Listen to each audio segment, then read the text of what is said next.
Question number 1 देखते हैं, प्रश्नावली 9.4। सवाल है x square plus x y into d y equal to x square plus y square. ये आपके पास सवाल है। अब इसको वेरिएबल सेपरेबल अगर बनने की कोशिश करें, एक्स अलग वाई अलग तो नहीं होगा ना। यानी हम एक्स वाले एक तरफ ले जाएं, वाई वाले एक तरफ ले जाएं, इसको इधर लाएंगे तो पूरा गुणा में आएगा। अगर गुणा कर देंगे तो वाई के साथ में डी एक्स इधर आएगा। आप इन्हें अलग अलग नहीं कर सकते, यानी वेरिएबल सेपरेबल बनाकर इसे हल नहीं कर सकते। समझ में आ गया? वेरिएबल सेपरेबल का मतलब होता है एक्स एक तरफ वाई एक तरफ, इंटीग्रेशन ले लो जैसा कि हमने कर दिया। जब आप इस स्थिति में फेल हो जाएंगे तब आप मान निकालेंगे d Y upon D x. X square plus y square, कोई डी एक्स इधर लिया और अपॉन में कितना आ जाएगा? X square plus x. यही है सवाल, कोई। अब हम क्या करेंगे? x के स्थान पर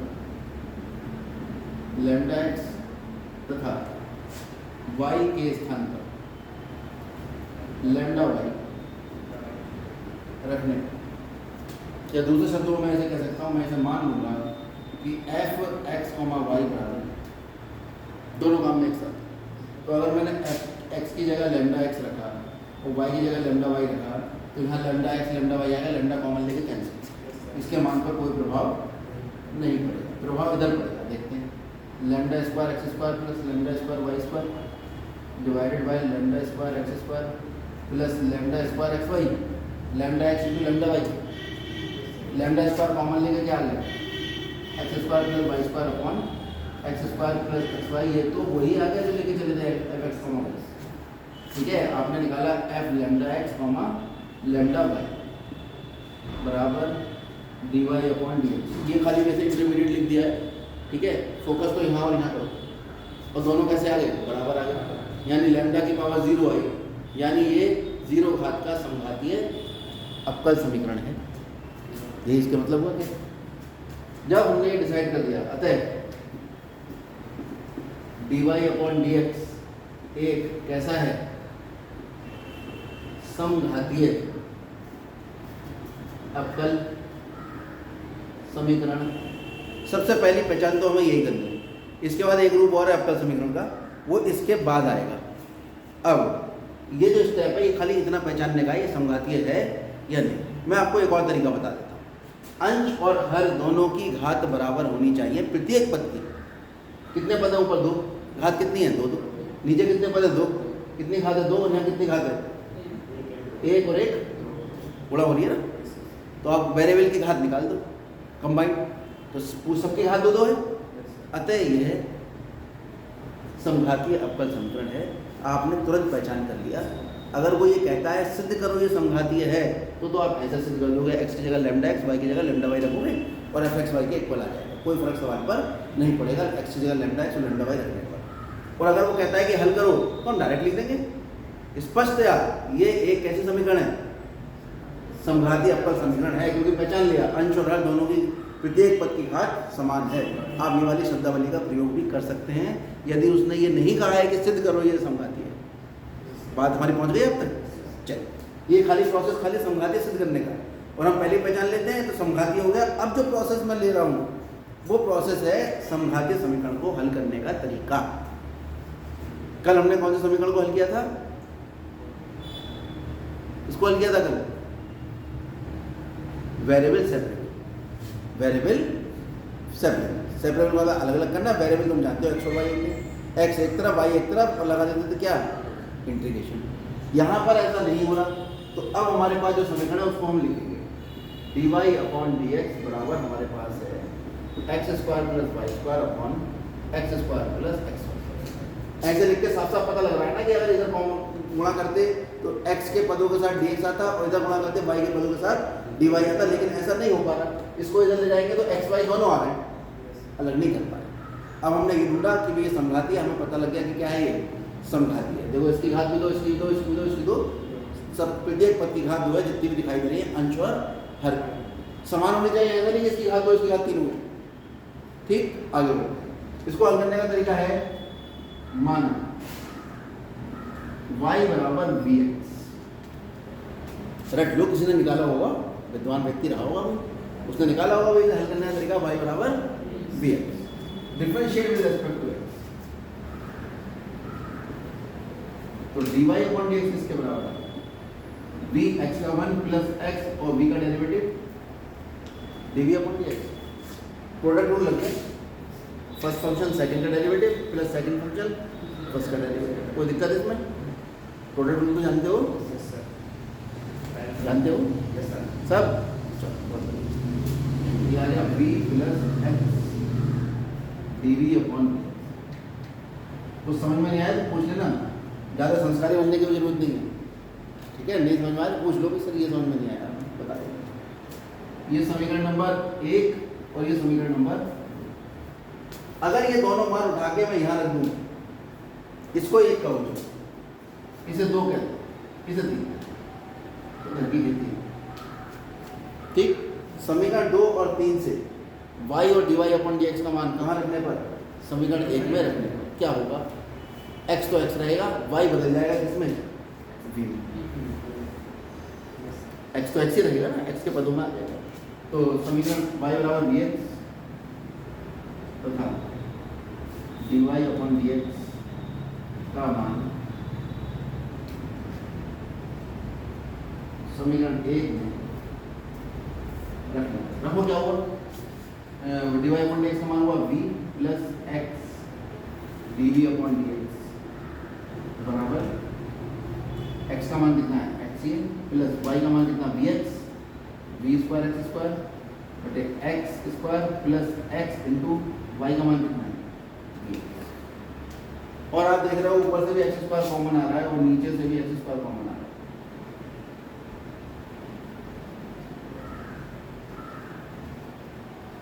अगर ऐसा नहीं होता कि ऊपर और नीचे से एक्स स्क्वायर कॉमन नहीं आता तो एक्स यही फंसा रहता। हमारी समस्या क्या थी? एक्स का यहाँ पर होना।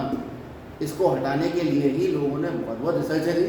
किसी एक व्यक्ति ने ये रिसर्च करी कि वाई बराबर वी एक्स मान लो, डेरिवेटिव करो, दोनों मान रखो, एक्स स्क्वायर जैसे ऊपर नीचे कॉमन लो कट जाएंगे। अब आपका क्वेश्चन किसमें आ गया? वी और एक्स, वी और एक्स। अब ये वेरिएबल सेपरेबल सॉल्व हो जाएगा।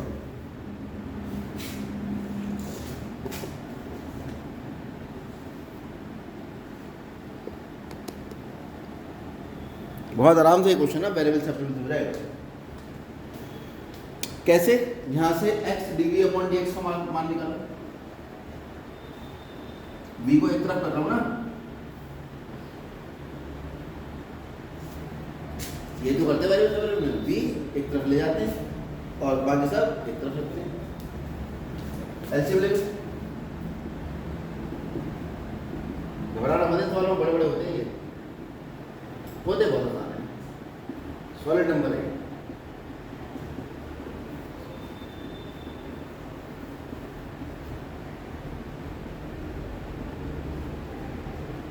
तो v स्क्वायर से v square cancel, 1 minus v upon 1 plus v value किसकी आ गई?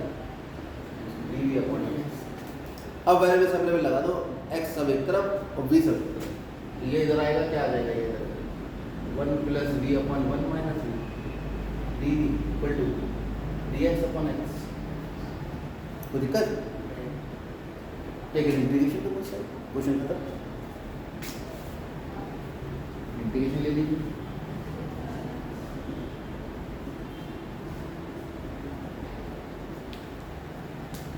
ठीक, इसको सॉल्व करो। इसका तो मालूम ही आपको क्या है, लॉग प्लस सी।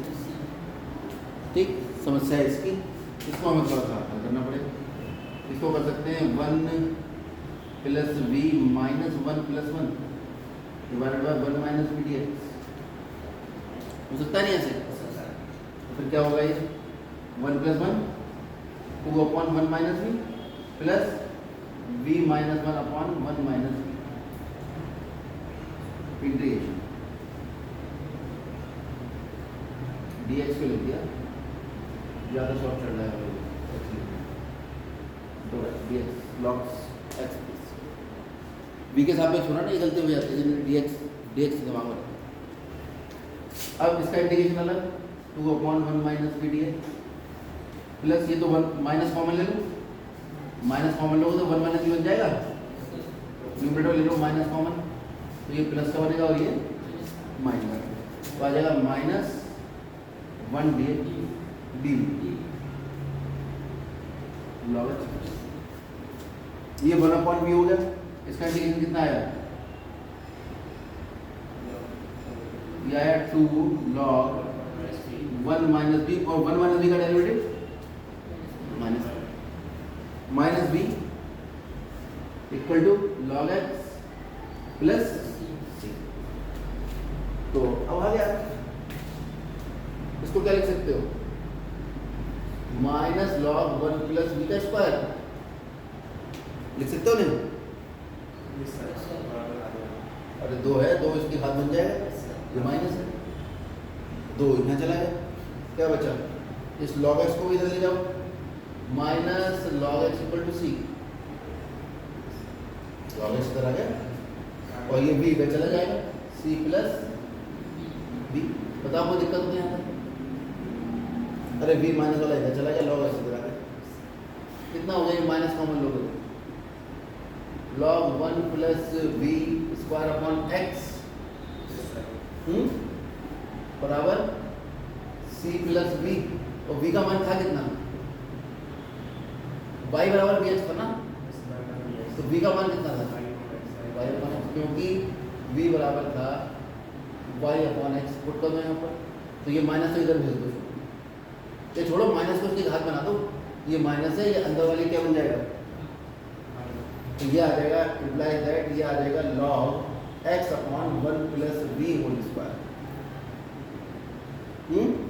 और ये क्या बनेगा, c प्लस b। यहाँ से x का मान कितना आ गया, x upon 1 plus b whole square, ये आ गया e to the power c plus b, इसको लिख सकते हैं e to the power c into e to the power b, और x इक्वल टू कितना आ जाएगा, into 1 plus b whole square, e to the power c, क्योंकि एक वेरिएबल है, वेरिएबल तो है, इसे कोई नया वेरिएबल लिख दो c डैश, ठीक, कोई समस्या तो नहीं है, और ये e टू द पावर कितना हो गया, y अपॉन x, और ये कितना हो गया, 1 plus y upon x whole square, और ये किसका मान था, x का, x ले लो एलसीएम, ठीक है, बाहर जब आएगा तो स्क्वायर के रूप में आएगा, कितना हो गया, x cube equal to c dash e to the power y upon x into x square plus y square, ये आपका आंसर। ठीक, इसको आप y का मान निकालना चाहो तो y का मान निकाल दो। कुछ लोग इसको मतलब किताबों में अलग अलग आंसर आपको मिलेगा, एग्जाम में हो सकता है सिद्ध करो कि एक्स क्यूब बराबर ये इसका हल है, तो आपको अलग अलग तरीके से हल करना सीखना पड़ेगा, हर तरीके से। यहाँ पे अगर x का मान निकालोगे तो हो जाएगा 1/3 सबकी घात, क्यूब इधर जाकर 1/3 हो जाएगा, तो कितना हो जाएगा, c dash to the power 1/3 e to the power y upon 3x x square plus y square to the power 1/3। ठीक, और अगर यहाँ से हम y के मान की तरफ बढ़ेंगे तो वो दूसरे तरीके से आएगा, आप पहले नोट कर लो इसको।